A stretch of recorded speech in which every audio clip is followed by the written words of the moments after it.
Okay, याच्या आधीच्या व्हिडिओमध्ये आपण binary decimal to binary conversion बघितलं होतं. आता आपल्याला बायनरी टू डेसिमल करायचं आहे. मी मागे आधीच्या व्हिडिओमध्ये पण दाखवलं होतं की इथे डेसिमल पॉईंट जो आहे, डेसिमलच्या पॉईंटच्या आधीचे जे नंबर्स आहेत त्याचं कॅल्क्युलेशन आपण डायरेक्टली कॅल्सीवरती करणार आहे. तर आपण आता कॅल्सीवरती बघू. आपल्याला करायचं आहे, सगळ्यात पहिले मोड प्रेस करायचा. मोड प्रेस केल्यानंतर 4 प्रेस करायचा. 4 प्रेस केल्यानंतर तुम्हाला इथे खाली डेसिमल दिसतं आहे.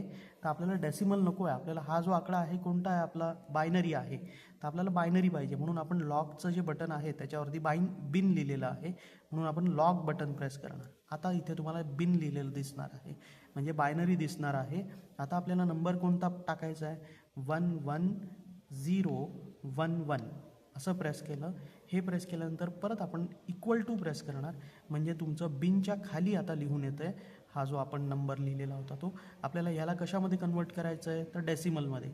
म्हणून आपण काय करणार, एक्स स्क्वेअरचं जे बटन आहे एक्स स्क्वेअर त्याच्यावरती डेसिमल लिहिलेलं आहे ते बटन आपण प्रेस करणार. आता बघा तुम्हाला डेसिमल 27 मिळून गेलं.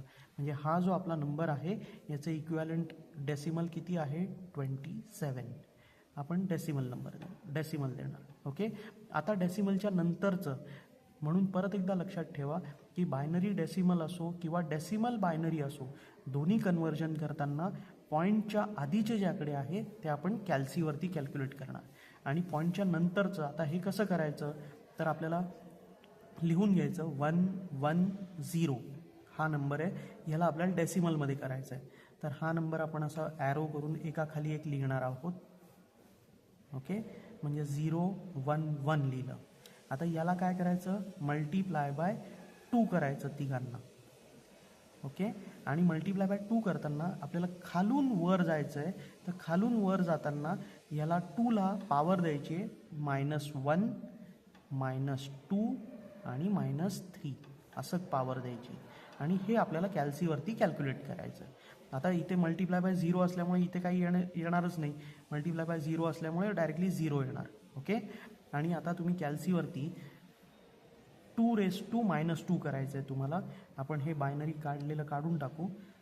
2 प्रेस केला आपण, त्याच्यानंतर (2) म्हणजे इथे एक्स स्क्वेअरच्या शेजारचं जे बटन आहे ते प्रेस करायचं. त्याच्यानंतर -2 प्रेस करायचा. आता बघा तुम्हाला स्क्रीनवरती 2⁻² लिहिलेलं दिसतंय.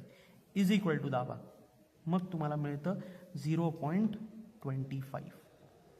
ओके, परत बघू आपण. आता आपल्याला करायचं आहे 2⁻1 करायचं आहे. परत आपण 2 प्रेस केला, एक्स स्क्वेअरच्या शेजारचं बटन प्रेस करणार आणि -1 प्रेस करणार म्हणजे स्क्रीनवर तुमच्या 2⁻1 येतं. इज इक्वल टू केलं की तुम्हाला त्याचं आन्सर मिळतं 0.5. ओके, हे 0.5 आपण इकडे लिहून घेतलं. आणि हे जे तिघं नंबर्स आहेत या तिघांचं आपण काय करणार, ॲडिशन करणार. तर 0.5 मल्टिप्लाय प्लस 0.25. ओके, हे मिळालं तुम्हाला 0.75. ओके, म्हणजे डेसिमलच्या नंतरचं जे येतं इथे तुम्हाला किती येतं, 0.75.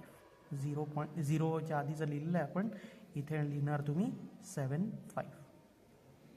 ओके, हे झालं तुमचं binary to decimal conversion. Okay.